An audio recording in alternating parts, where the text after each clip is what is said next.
Hi, this is Andrew Pidor and welcome to my channel. In today's video, we are going to look at some of the most beautiful jewelry pieces made by the best jewelry creators in the year 2020.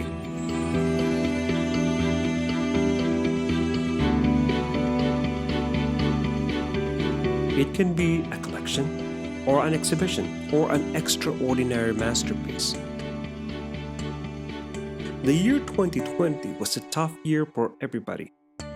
There was big changes, big challenges, and it was like a new beginning for everybody as well. COVID-19 hit the world like a wild and destructive storm, harming the lives and assets as it spreads. The diamond and jewelry industry was not spared, and the sale dropped significantly, with closed stores and customers under varying degrees of lockdown, as well as the social distancing. Jewelry retailers had a very limited sale during this period. US jewelry retailers saw their sales drop some to 82% in the span of just 2 months. Clearly, COVID-19 impacted the diamond market, leading to a massive loss of revenue. This happened within the context of global shutdown and widespread halt in activity. Even in the massive loss of revenue, jewelry makers didn't stop making jewelry masterpieces.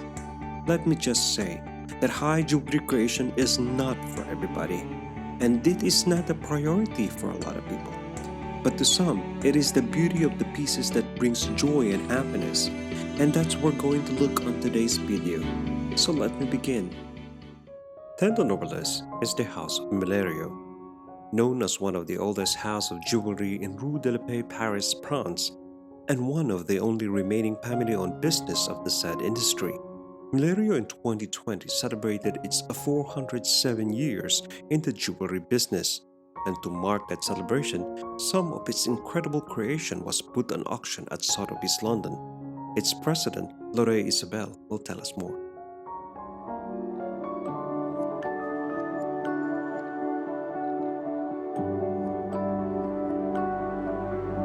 L'histoire des Millerio commence dans un petit village de montagne tout au nord de l'Italie. Ils sont arrivés en France dans les années à peu près 1515, au moment des guerres italiennes de François Ier. En 1815, ce sont les premiers à s'installer en tant que joailliers rue de la Paix.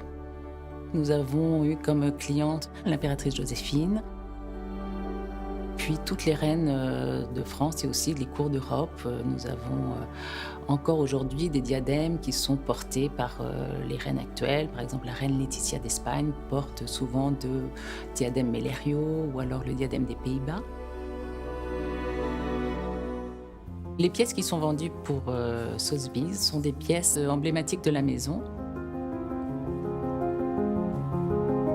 Vous avez un très beau bracelet diamant et cabochon d'émeraude.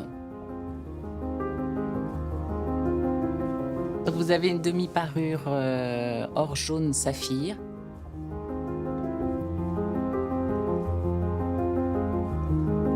J'ai essayé de choisir quelques pièces qui retraçaient l'histoire.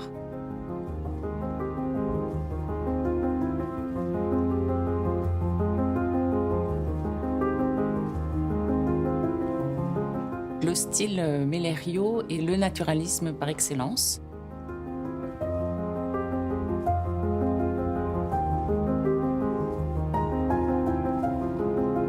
Puis de broches musiciens, vous avez des pierres précieuses ou fines, avec toujours ce travail de l'or jaune.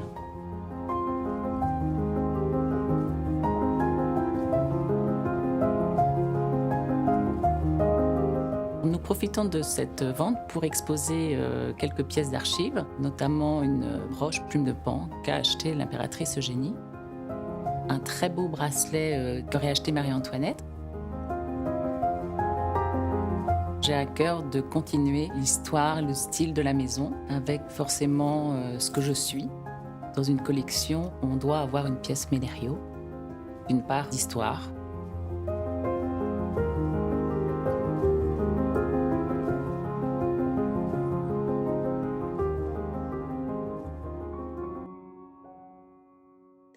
Ninth on our list is Anna Hu. Over the past decade, the design of the acclaimed Taiwan-born jeweler Anna Hu have been worn by the stars, including Oprah Winfrey, Scarlett Johansson, Hilary Swank, Naomi Watts, Emily Blunt, and Madonna. In 2013, whose Orpheus jade ring sold for $2.59 million at Christie's Hong Kong, breaking the world record for a Chinese contemporary jewelry artist at the auction. In the year 2020, some of her best work were inspired by her musical background, and two of the pieces that really captivated me was the strike accord necklace and the sky tower. Both are really contemporary in design, yet it displays elegance and sophistication. Miss Anna Hu can tell us more. I'm Anna Hu. I'm jewelry artist / cellist. I'm more than honored to have this opportunity to work with Sotheby's. When I hear something never been done before, it excites me. How about music instrument? This is a hoop earring in a form of piano keyboard. I use the bucket diamond to represent the white keyboard and use the blue sapphire to represent the black keyboard. So I think this is a very surrealistic interpretation of a piano. This one is actually a combination of a cello and a F clef made of something very unusual, imperial jade. This necklace is one of the major milestone piece of my career because it looks very simple, elegant, however, it's very sophisticated. First of all, I apply pipa, an instrument, to put a very important 100 karat yellow diamond at the center of the pipa. I had to go through all my research process, and also this piece is super challenging because it can be worn as an earring, as a necklace, as a brooch. So conceptually, it's a perfect marriage between East and West because it's fully made in Paris with my best jewelers, yet the elements are so Chinese. This ruby ring is inspired by the black keyboard.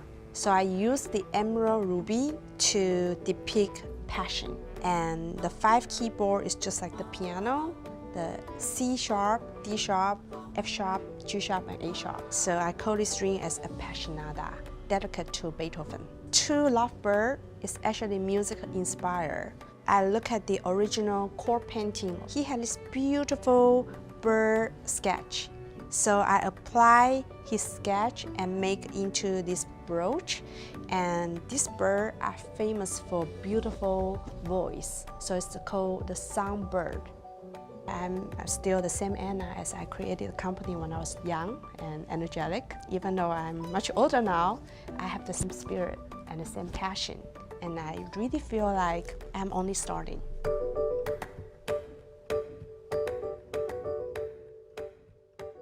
Eighth on our list is Hermes. In 2020, as editors and guests gathered at Hermes for the Mason's first pre-collection, elsewhere in the flagship, Pierre Hardy stepped into the multi-vault chamber to present a first look of Lignes Sensibles, the new high jewelry collection. This collection is his 4th for the house and the first in 2 years. This very contemporary and incredible pre-spirited collection goes as far as inviting a second skin. Circuits, dropstones, and intricate geometric forms evoke organic cartography and compose a sensual world in which the body is exalted. Among the collection, one stands out the most, and that is the El Coute necklace. To stay true to Pierre Hardy's design, one of the challenges for a Coute necklace was to create an object that offered both bulk and flexibility. A long and complex research process drawing all the know-how of the workshops was needed to ensure that each curve and each articulation contributed to creating a perfect balance.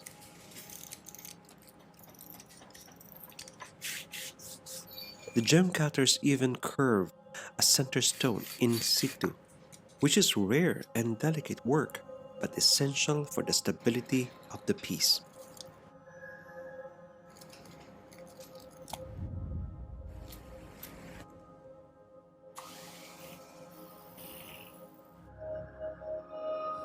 300 hours of jewelry making, setting, and polishing work were required to bring this necklace to life. Seventh on our list is the House of Buccelati. Not all the high jewelers who exhibited during the Paris Haute Couture Week are from the City of Light. Case in point is the venerable Italian jewelry brand Buccelati, which represented a number of new high jewels featuring handcrafted Italian artisan techniques that dated back to the Renaissance. Maria Cristina Buccelati, Global Communication and Marketing Director at Buccelati, will tell us about the brand's strategy and vision for the year 2020. Sotheby's are going to present some important pieces that I've barely seen on the market. I would say all of them are one-of-a-kind pieces. The Jacqueline parure, it's one of the most amazing pieces my father made. He was inspired by the elegance and the beauty of Jacqueline Kennedy. The Charleston necklace is one of my favorite. It wraps around your neck like super soft and is very, I would say, enhance the beauty of a face. So it's a really one-of-a-kind piece, very, very important for us. Another piece which is on sale at Sotheby's is the bouquet parure. It's a beautiful necklace with leaves in gold and pearls and emeralds. The mosaico brooch, it's something spectacular for the colors because it tends all on gold. There is a central yellow sapphire and then decorated with rubies, emeralds, and small sapphires. But it's beautiful because it gives like a sunny color. To me, it recalls the sun. The guirlande brooch is extremely decorative because it's quite big and recalls again, the theme of the leaves of the nature, which we were very keen on doing in the 50s and 60s. The confetto powder case is the symbol of Buccelati because there is the engraving, there is the setting of the diamond, which is quite particular, typical Buccelati workmanship. We don't follow fashion. Our clients, our collectors, they know how we are, they like it, and they don't expect nothing to change. I think it's a great opportunity for Sotheby's client to access to this quite of a one-of-a-kind pieces that we collected in the past and now we're selling.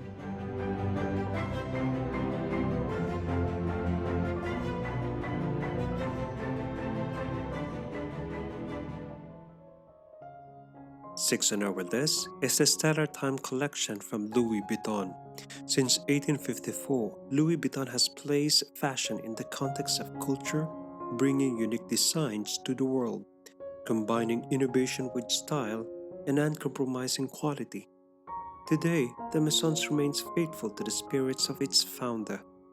With the unveiling of Louis Vuitton's new high jewelry collection, Stellar Times, discover Louis Vuitton's exceptional savoir-faire, combining both outstanding craftsmanship and unparalleled creativity.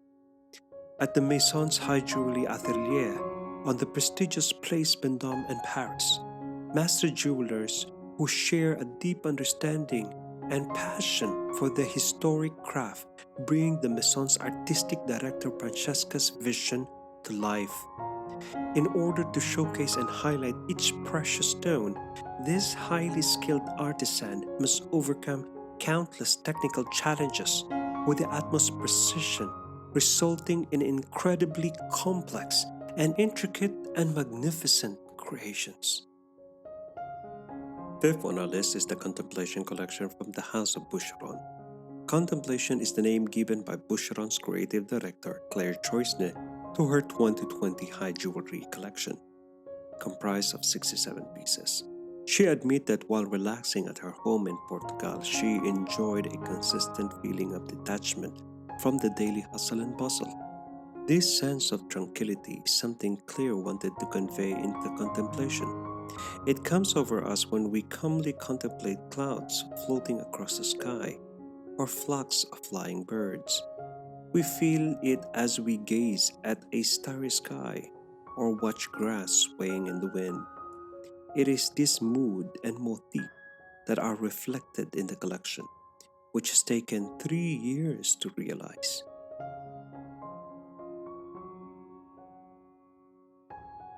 There were two pieces that really captivated me when I made the video a year ago, and one of that is the Skydrop necklace, which is truly magnificent, and the other one is the Fenêtre Souchel necklace, which is so contemporary in design. Fourth on our list is the Bulgari Serpenti Misteriosi Cleopatra.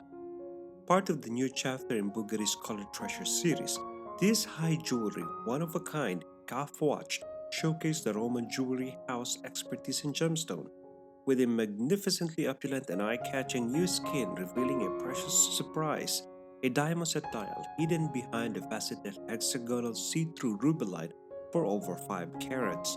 With the arrival of the Serpenti Misteriosi Cleopatra, Bulgari reaffirms its reputation as the Roman jeweler of time, as it once again rises the bar in terms of both design and exquisite craftsmanship. Mr. Fabrizio Bonamassa, Bulgari Watch creative director, could tell us more. The Cleopatra one is the latest execution. It's very refined. It's 50 carats with these huge and fantastic stones on the bracelet. The rest of the bracelet is made in rose gold with the pavé, full pavé execution with diamonds.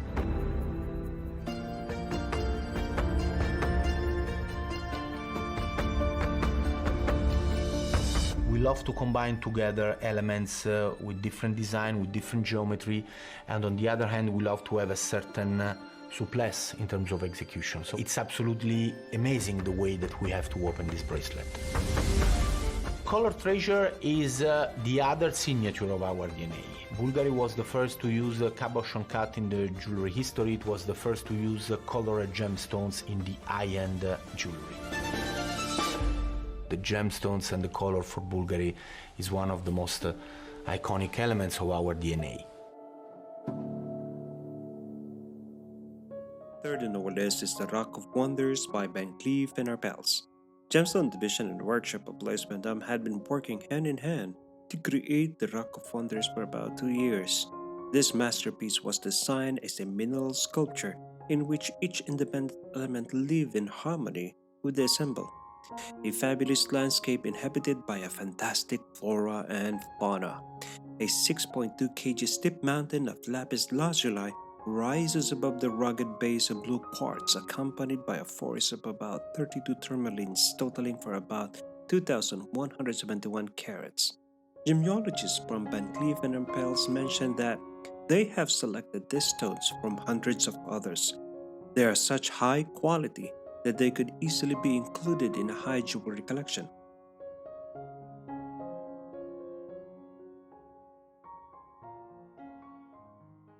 As a fourth-generation artist, Cindy Chao pays tribute to the creative legacy passed down to her through her grandfather and father in her Aurora butterfly.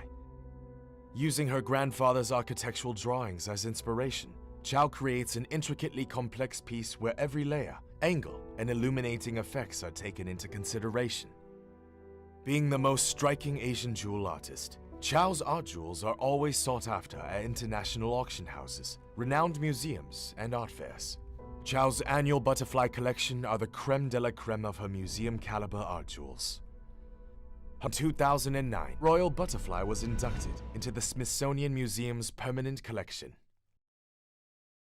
This year's Aurora Butterfly brooch sees 4 remarkable pigeon's blood Burmese rubies as its focal point, surrounded by a magnificent medley of 6,000 pieces of exceptional diamonds, sapphires, and rubies.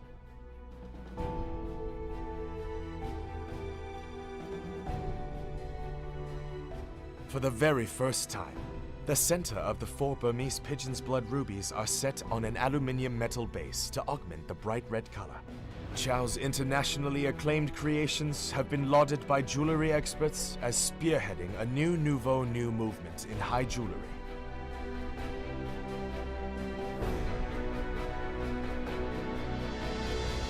Stepping into her 15th anniversary, the most influential Asian jewelry artist determined to push the boundaries for high jewelry internationally, bringing Asian art jewelry onto the world stage.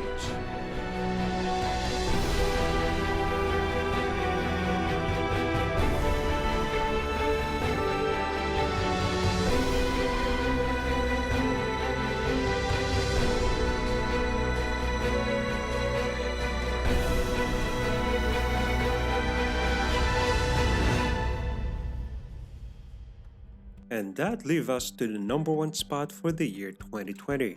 It's the Sunlight Journey collection from the house of Piaget. Peek into a yellow rising sun, whispering the secrets of dawn. Everything is so bright and magical. Morning miracle, looking up to blue sapphire sky. It's time for a dreamy summer, driving into July colors.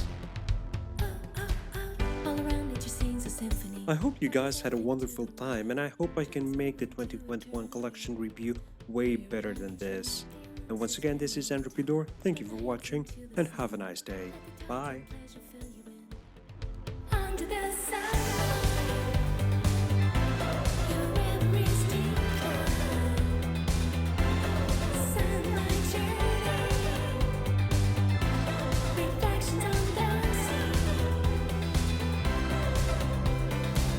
waiting for the rocky sunset, walking closer by the sea, blinded by a million fire shades, bright infinity, staring at the diamond ceiling, taking on an endless journey. Voices of the